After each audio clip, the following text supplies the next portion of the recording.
ప్రజలు గొప్ప జాతరగా తెలంగాణ కుంభమేళగా జరిగే అద్భుతమైన పండుగ, తెలంగాణ ప్రజలకు అత్యంత ప్రీతిపాత్రమైన పండుగ.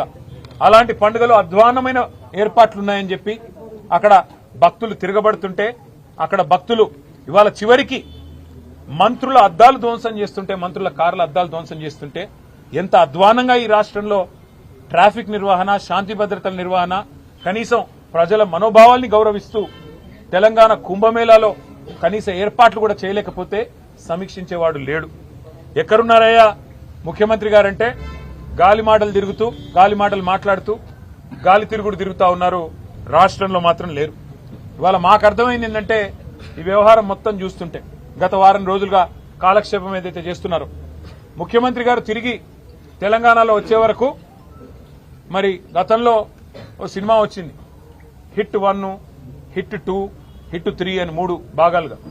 అట్లాగే సిట్ 1, సిట్ 2 అని చెప్పి టైంపాస్ కార్యక్రమం చేస్తా ఉన్నారు. ఎందుకు చేస్తున్నారో వారికే తెలవాల, మాకైతే తెలియదు.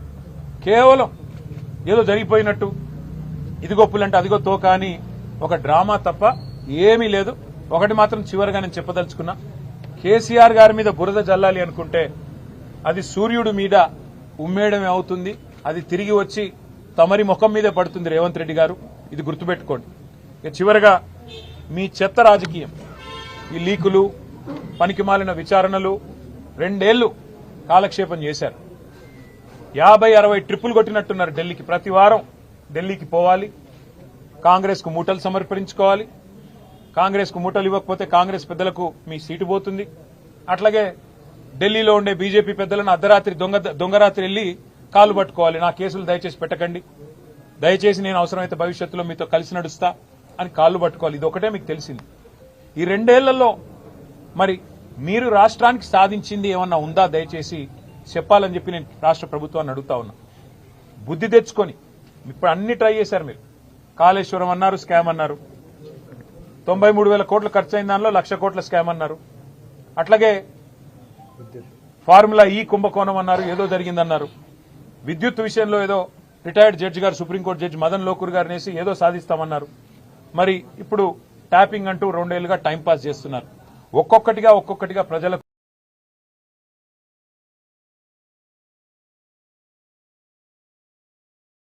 అధికారులే, అట్లాంటిది ఏమీ లేదు, అంతా బోగస్ అని కొట్టేసే పరిస్థితి.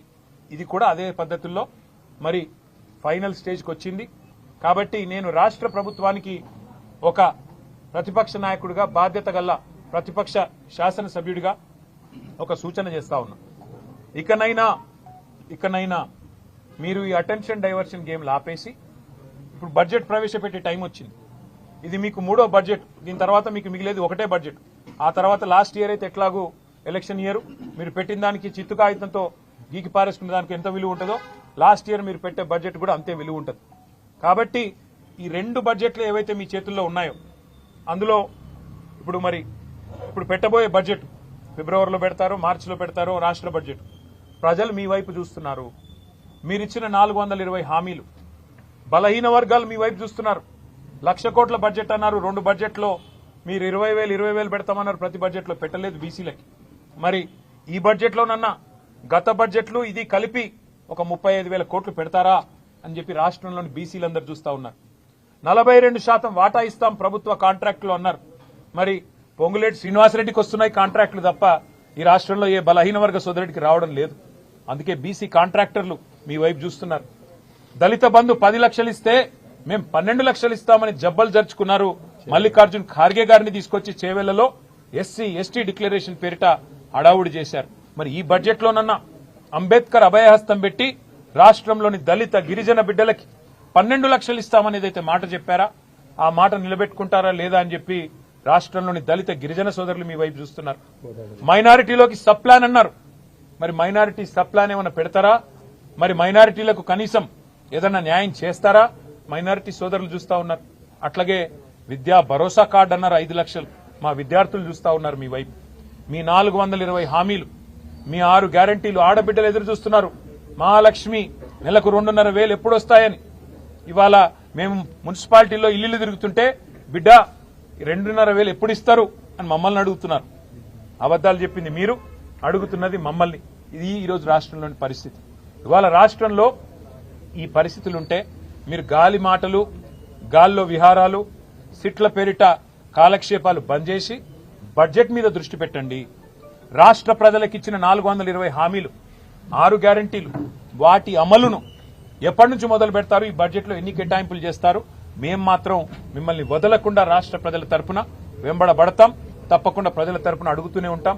మీరు ప్రజలకు ఎంత బాకీ పడ్డారో బాకీ కార్డుల ద్వారా మేము ప్రతి ఇంటికి మున్సిపల్ ఎన్నికల్లో పోయి వివరంగా చెబుతాం. ఒక్కొక్క రైతుకి మీరు ఇవాళ 60,000 బాకీ పడ్డారు. ఒక్కొక్క పెద్ద మనిషికి, ఒక పెద్ద వయసులో ఉండే అవ్వకు తాతకు మీరు 52,000 బాకీ ఉన్నారు. 26 నెలలకు గాను నెలకు 2,000 చొప్పున. అట్లాగే రైతులకు, మహిళలకు 2,500 చొప్పున 60,000 బాకీ ఉన్నారు ప్రతి మహిళకి రాష్ట్రంలో. ఇవన్నీ కూడా చెబుతాము. బడ్జెట్ లో తప్పకుండా మీరు ఇవాళ కేంద్రం నుంచి సాధించలేని నిధులు 60 సార్లు పోతిరి కదా, వారానికి ఒకసారి గాలి మోటార్లు పోతిరి కదా, చార్టర్డ్ ఫ్లైట్లు వేసుకొని మరి ఇవాళ అమెరికాలో సంచరిస్తున్నారు కదా. ఎవరి అబ్బా సొమ్ము ఇదంతా? ప్రజల సొత్తు కాదా? తెలంగాణ ప్రజల సొత్తు కాదా? మీ సోకుల కోసం, మీ విలాసాల కోసం మీరు ఈరోజు చేస్తున్న ఈ కాలక్షేపం ఏదైతే ఉందో ప్రజలు అన్ని గమనిస్తున్నారు. ప్రజలు విఘ్నులు, చైతన్యవంతులు. పెద్ద ఆయన కేసీఆర్ గారిని 2 సార్లు తెలంగాణ ప్రజల చేత ఎన్నుకోబడ్డ ఒక పాపులర్ ముఖ్యమంత్రి. ఇవాళ తెలంగాణలో మనం ఉన్నామంటే ఆ తెలంగాణ సాధనకు ప్రధాన బాధ్యుడు, ప్రధాన నాయకుడు, ఉద్యమ సూర్యుడు కేసీఆర్. అట్లాంటి కేసీఆర్ గారి మీద మీరు చేస్తున్న ఈ చిల్లర ప్రయత్నాలు ఏవైతున్నాయో ప్రజలు గమనిస్తున్నారు. అన్ని గుండెల్లో పెట్టుకుంటారు. సరైన సందర్భంలో కాళోజీ గారు చెప్పినట్టు ఉప్పు పాతర వేసే బాధ్యత కూడా ప్రజలు తీసుకుంటారు. కాబట్టి మా నాయకుడు ఇవాళ ఇచ్చిన సమాధానాలతో సిట్టుకు అన్ని విషయాలు కూడా అర్థమై ఉంటాయి, తేటతెల్లం అయి ఉంటాయి. స్పష్టంగా ఏ తప్పు జరగలేదు, ఇదంతా కాలక్షేపం అని చెప్పి సిట్ అధికారులకు కూడా కళ్ళు తెరుచుకుని ఉంటాయని చెప్పి మేము భావిస్తూ, మరి పొద్దున్నుండి మీడియా కూడా పాపం చాలా ఇబ్బంది పడుతున్నారు. చాలా మిమ్మల్ని కూడా ఇబ్బంది పెట్టారు.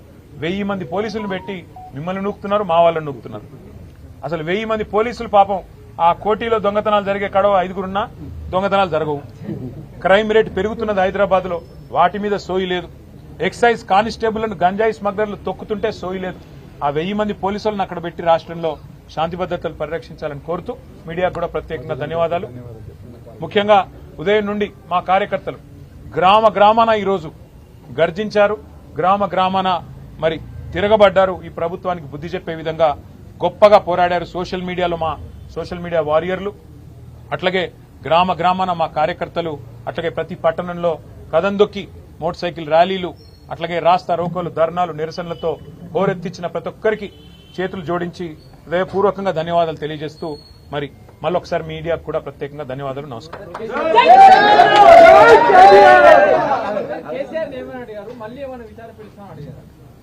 కేసీఆర్ గారిని ఏమడిగారు అంటే, మీరు అయితే కేసీఆర్ గారిని అడగాలి.